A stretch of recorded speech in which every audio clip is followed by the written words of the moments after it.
first true session with the girl. Signs of significant disorder are greater than I initially thought. Her imagination is vast, but one phrase in particular has become an earworm of thoughts. He was right in front of me, breathing hard. That's what I remember most. The awful smell. Like when sausage goes bad. Scent while dreaming is a rarity, an indication of sensory transcendence. She may be a fine candidate for a neurological study, but her health must come first. There are undoubtedly other details I missed in her recount.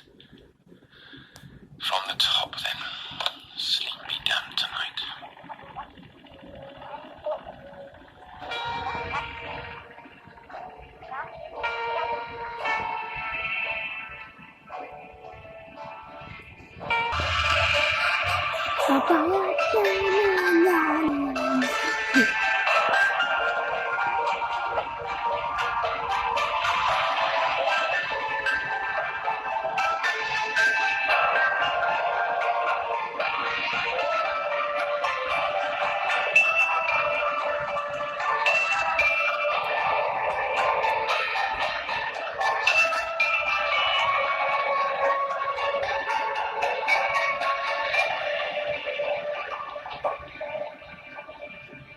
Chapter 1.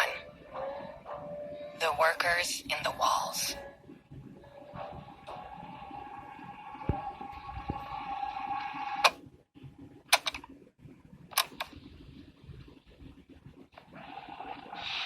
This is the counselor. Herein are my preliminary case notes for tape number 54, session number 1, patient number 1220. Referring to children by numbers. Our relationship goes beyond mere ethics, so I can leave that practice to the heartless quacks on the upper floors. But to remain professional, I'll use a moniker the girl's given herself. Noon.